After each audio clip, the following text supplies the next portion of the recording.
తెలంగాణలో కాంగ్రెస్ సర్కార్ పైన సొంత పార్టీ నేతలే గుర్రుగా ఉన్నారు. సీఎం రేవంత్ రెడ్డి ప్రభుత్వం ప్రతిష్టాత్మకంగా తీసుకున్న హైడ్రా పైన కాంగ్రెస్ నేతలు కారాలు మిరియాలు నూరుతున్నారు. ఇన్నాళ్లు విపక్షమే హైడ్రాను టార్గెట్ చేస్తే ఇప్పుడు హస్తం పార్టీ చేతులు పడుతున్నాయి. ఇష్టం వచ్చినట్లు కూల్చేస్తే ఎలా అంటూ ప్రశ్నిస్తున్న కాంగ్రెస్ సీనియర్లు ఏకంగా అధిష్టానానికి ఫిర్యాదులు పంపుతున్నారట. కేంద్ర మాజీ మంత్రి పల్లం రాజు తాజాగా చేసిన ట్వీట్లతో ప్రభుత్వంపై యుద్ధం ప్రకటించినట్లయిందంటున్నారు.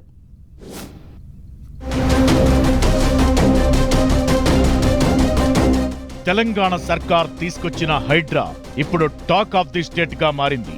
ఎక్కడ చూసినా హైడ్రా పేరే మారుమ్రోగుతోంది. ముఖ్యంగా ఔటర్ రింగ్ రోడ్ లోపల గ్రేటర్ హైదరాబాద్ పరిధిలోని చెరువులు, పార్కులు, ప్రభుత్వ స్థలాలు కాపాడటం కోసం రేవంత్ రెడ్డి సర్కార్ హైడ్రా తీసుకొచ్చింది. దీనికి సీనియర్ ఐపీఎస్ ఏవి రంగనాథ్ ను కమిషనర్ గా నియమించి ఫుల్ పవర్స్ ఇచ్చింది ప్రభుత్వం.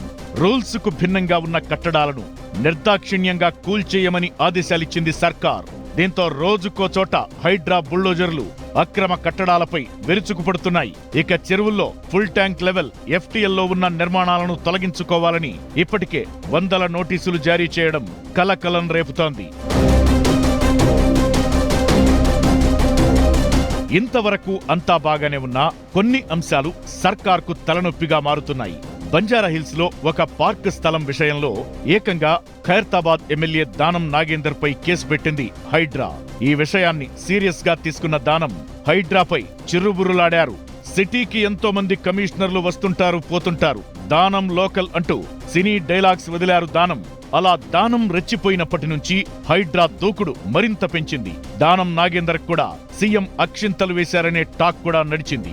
ఇక సినీ నటుడు నాగార్జున కన్వెన్షన్ కూల్చివేతతో బడాబాబుల్లో ఒక్కసారిగా హైడ్రా దడ మొదలైంది. ఈ విషయం రెండు తెలుగు రాష్ట్రాల్లోనూ సంచలనంగా మారింది. ఆ తరువాత నాగార్జున కన్వెన్షన్ ఇష్యూలో స్టే ఇవ్వడంతో ఆ అంశం ఇప్పుడు కోర్టు పరిధిలో ఉంది.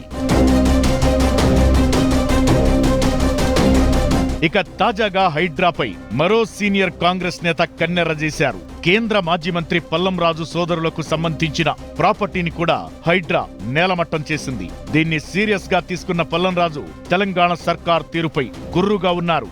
ఔటర్ రింగ్ రోడ్డుకు ఆనుకుని 7 ఎకరాల విస్తీర్ణంలో తన సోదరుడు ప్రసాద్ నిర్వహిస్తున్న స్పోర్ట్స్ విలేజ్ ను ఎలాంటి నోటీసులు లేకుండా కూల్చేయడం పట్ల ఆగ్రహం వ్యక్తం చేశారు పల్లం రాజు.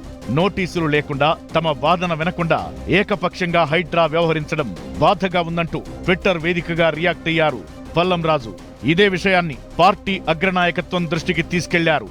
పార్టీలో ఎంతో సిన్సియర్ గా కేంద్ర మంత్రిగా పనిచేసి గౌరవప్రదంగా ఉన్న తమను అనవసరంగా రోడ్డు మీదకు లాగారని ఆవేదన వ్యక్తం చేస్తున్నారు పల్లం రాజు.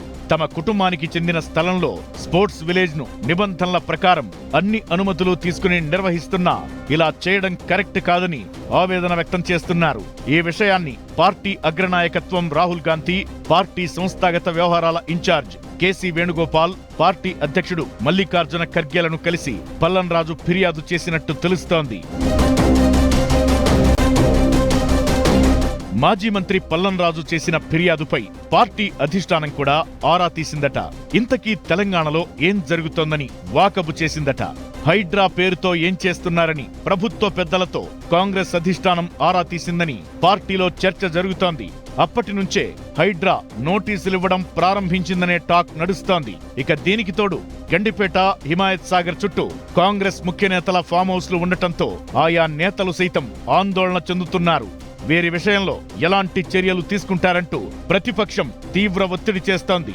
ఇదంతా ఒకెత్తైతే సకలం చెరువులో ఓవైసీ కుటుంబం నిర్మించిన కాలేజ్ను ఎందుకు కూల్చడం లేదంటూ బీజేపీ ఏకంగా హైడ్రా కమిషనర్ ను కలిసి ఫిర్యాదు చేసింది. మరోవైపు అక్బరుద్దీన్ ఓవైసీ తనపై బుల్లెట్ల వర్షం కురిపించండి, కానీ తన కాలేజీల జోలికొస్తే ఊరుకునేది లేదంటూ అల్టిమేటం జారీ చేశారు.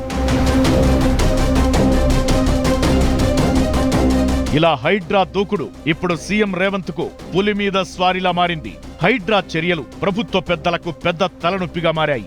విపక్షాల విమర్శలు, సొంత పార్టీల నేతల ఒత్తిడితో సర్కార్కు హైడ్రా సెగ గట్టిగానే తగులుతోంది. మున్ముందు ఈ వ్యవహారం ఎటు దారి తీస్తుందోనని ఆసక్తి నెలకొంది.